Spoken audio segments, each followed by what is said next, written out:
Jadi inilah yang harus kita hindari sebagai bidan. Disinilah peran bidan itu sangat diperlukan gitu. Jadi kalau persalinan itu sebetulnya tidak ditolong pun ya bersalin sendiri gitu. Keluar sendiri bayinya. Tapi yang mau kita kurangi di sini adalah resiko-resiko eh, yang disebut di soal ini. Atonia uteri, menghindari plasenta previa.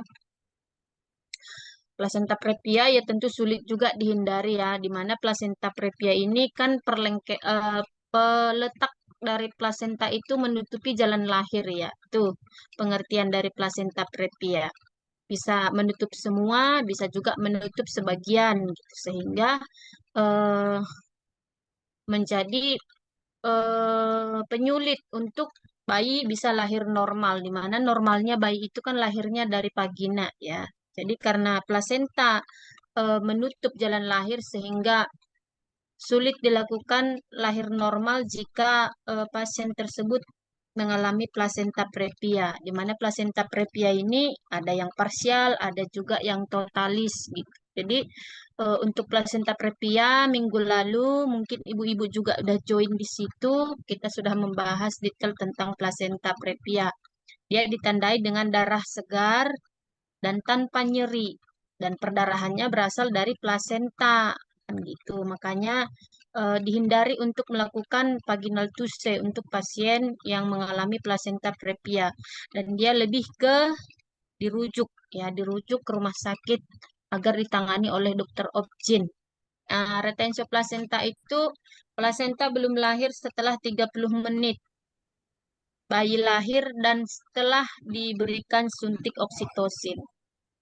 Ya, telah diberikan suntik oksitosin bisa juga ibunya atau bidannya lupa menyuntikkan oksitosin ya, wajar aja nggak lahir gitu loh, dimana oksitosin ini diperlukan untuk merangsang kontraksi uterus agar dapat melahirkan plasenta gitu ya, sehingga retensio plasenta itu memang setelah 30 menit tidak ada tanda-tanda pelepasan plasenta ya, tidak ada semburan darah secara tiba-tiba, tali pusat tidak bertambah panjang, sehingga memang plasenta retensio plasenta ini harus dilakukan manual plasenta biasanya untuk yang perlengketannya di dinding rahim, di mana perlengketan itu seperti yang kita ketahui ada adesipa, ada increta, percreta, ya ada akreta gitu.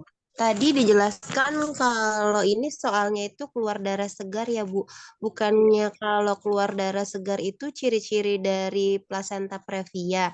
Tapi kalau plasenta previa itu kan tidak ada nyeri. Sedangkan kalau solusio plasenta itu ada nyeri tapi harusnya bukannya darah yang keluar itu lebih pekat ya Bu, bukan darah segar gitu. Setahu saya kalau solusio plasenta yang pernah saya alamin dalam kasus di lapangan juga darahnya tidak keluar darah segar, Bu.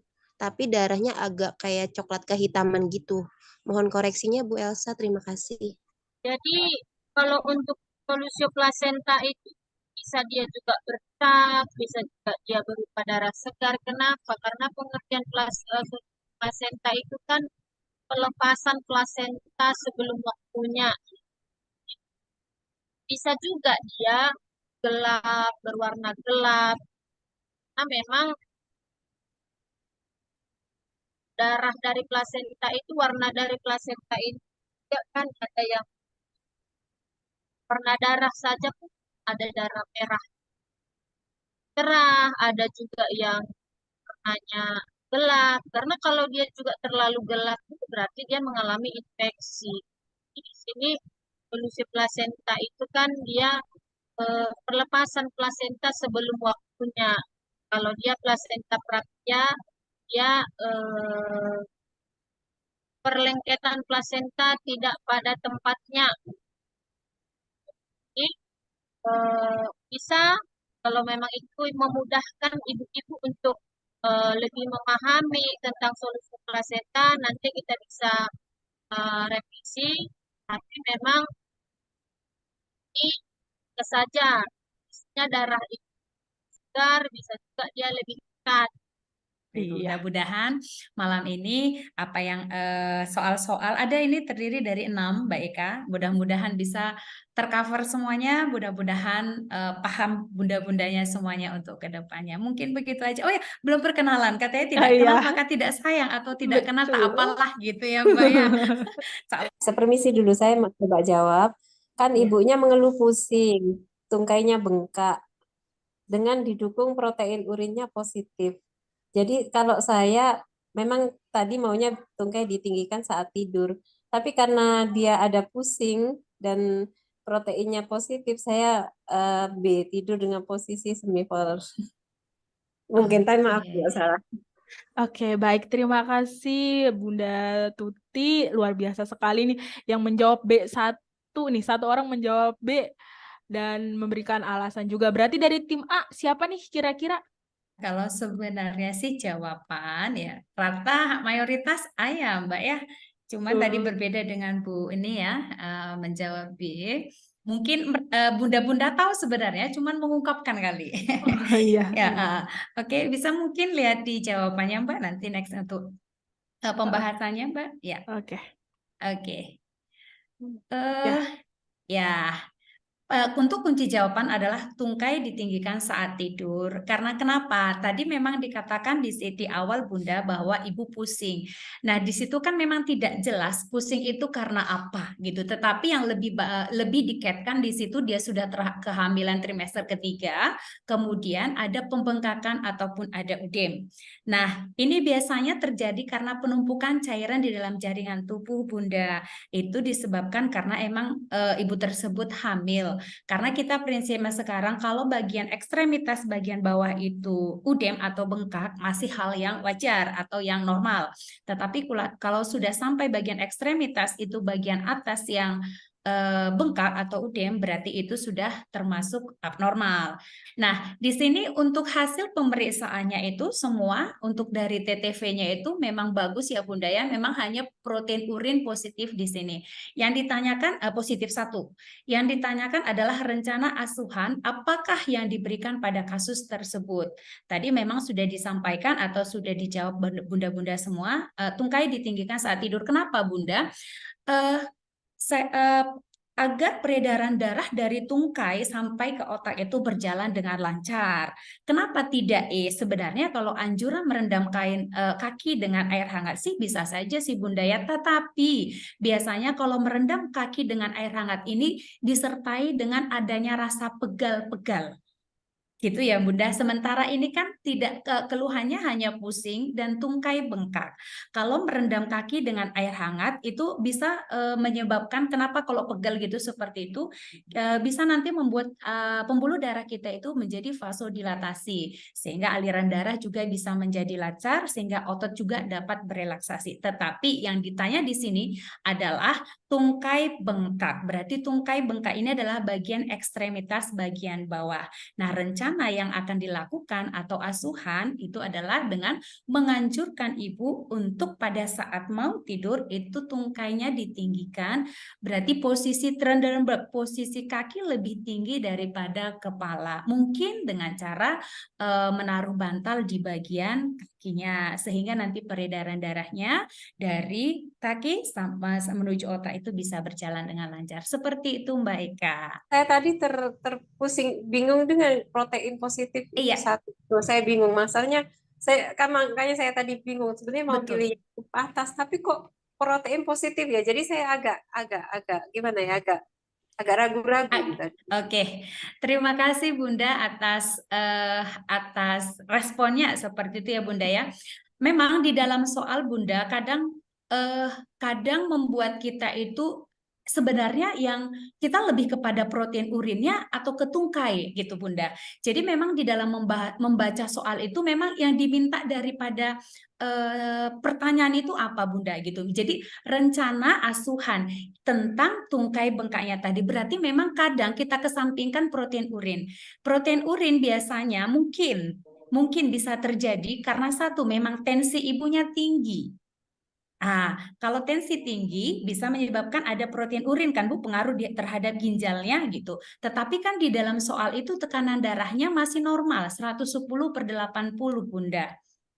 gitu. Jadi memang membaca soal memang ada hal-hal yang memang yang membuat kita agak ragu, tetapi intinya mana yang harus kecuali di sini mungkin ditanyakan Bunda, diagnosanya apa gitu. Bisa seperti itu Bunda. Di sini saya memilih option A yaitu pasang infus. Alasannya kata kuncinya dari soal adalah ibu hamil 34 minggu mengeluarkan darah gumpalan dari jalan lahir dan terasa nyeri. Dia datang ke puskesmas ya, kemudian darahnya gumpalan berwarna hitam. Nah, kalau terasa nyeri dan gumpalan berwarna hitam, di sini obsesi kita adalah solusio plasenta. Pasti harus dirujuk kalau ke puskesmas. Dari puskesmas harus dirujuk ke FKTL, ke yang fasilitas yang lebih lanjut. Dirujuk itu tindakan pertama yang paling tepat adalah pasti pasang infus. Kemudian baru kolaborasi dengan dokter menyampaikan hasil pemeriksaan kepada dokternya. Itu sih option saya. Kalau USG kayaknya dikesampingkan, bed rest itu apalagi bed rest, rujuk ke rumah sakit pasti. Tapi di sini adalah apakah yang paling tepat. Langkah pertama maksudnya. Saya pilih pemasangan infus. Pastinya Bunda, kalau tadi ini dengan ciri-ciri seperti ini bahwa diagnosanya adalah solusio plasenta. Kira-kira Bunda ada nggak? Saya pengen tahu nih Bunda-Bunda yang lain kira-kira apa perbedaan kasusnya ini dengan kalau terjadi ruptur uteri Bunda? Karena ini hampir sama kasusnya dengan ruptur uteri, tapi yang membedakan mereka apa dulu Bunda? Bisa Bunda yang lain mungkin memberikan responnya? Gumpalan darahnya Ibu. Karena darah Ada bendel. Bendel. Iya, Ada bendel. betul Bunda. Terima kasih. Yang paling itu adalah adanya lingkaran bendel. Kemudian biasanya palpasi itu kalau sudah terjadi ruptur uteri, palpasi mudah dilakukan. Kalau yang namanya solusio plasenta, palpasi sulit dilakukan. Nah, ini diagnosanya adalah solusio plasenta. Tetapi yang ditanyakan di sini Bunda bukan diagnosanya, tetapi asuhan apa yang paling tepat dilakukan pada kasus tersebut. Yang ditanya adalah asuhan ya Bunda ya. Kita ketahui kalau menurut Helen Farney itu ada asuhan kita terdiri dari 3, mandiri, kolaborasi, dan rujukan. Karena begini Bunda, dengan kasus seperti ini, kita tidak mungkin langsung melakukan rujukan tanpa kita stabilisasi keadaan umumnya dulu Bunda, atau keadaan umum pasien tersebut. Dengan kondisi ini sudah jatuh dalam keadaan shock kita bilang ya Bunda ya. Jadi asuhan itu adalah bantuan yang diberikan oleh bidan sebelum melakukan rujukan, sebelum melakukan kolaborasi kalau memang penting Bunda. Jadi apa yang harus kita lakukan dengan kasus diagnosa? Yang pertama adalah pemasangan infus. Kemudian kolaborasi mungkin tidak kolaborasi lagi Bunda karena sudah hampir jatuh dalam keadaan shock neurogenik mungkin ini Bunda. Kita langsung melakukan rujukan. Kalau ditanyakan misal ada pertanyaan lagi, tindakan selanjutnya yang tepat dilakukan pada kasus tersebut baru kita lakukan rujukan. Rujuk ke rumah sakit. Karena artinya bahwa rujukan itu kita mengalihkan tanggung jawab karena memang bukan wewenang kita dengan kondisi patologi seperti ini. Apalagi pemeriksaan USG ya Bunda ya, diibaratkan kita tidak berhak ya, walaupun kita bisa melaksanakan ataupun bisa membaca gitu. Kemudian apalagi bed rest di puskesmas, artinya ini sudah dalam keadaan yang keadaan patologi yang sudah jatuh dalam keadaan shock neurogenik, ya tidak mungkin lagi kita lakukan bed rest. Harus kita lakukan tindakan stabilisasi dulu yang pertama, kemudian kita langsung lakukan rujukan ke rumah sakit. Seperti itu Bunda dari Helen Farney. Jadi ada mandiri, kolaborasi, rujukan. Jadi kalau biasanya Bunda ada pertanyaan di soal apapun itu, kalau misalnya sudah terjadi patologi, entah itu misalnya plasenta previa, kemudian fasa previa, atau solusio plasenta, atau ruptur uteri Bunda, kalau memang ditanyakan asuhan, artinya kan asuhan bantuan awal yang kita berikan ya Bunda ya, itu apa? Biasanya stabilisasi keadaan umum. Misal tidak ada pemasangan infus, ada di situ pemasangan oksigen, kita pakai pasang oksigen. Seperti itu Bunda-Bunda semuanya. Terima kasih.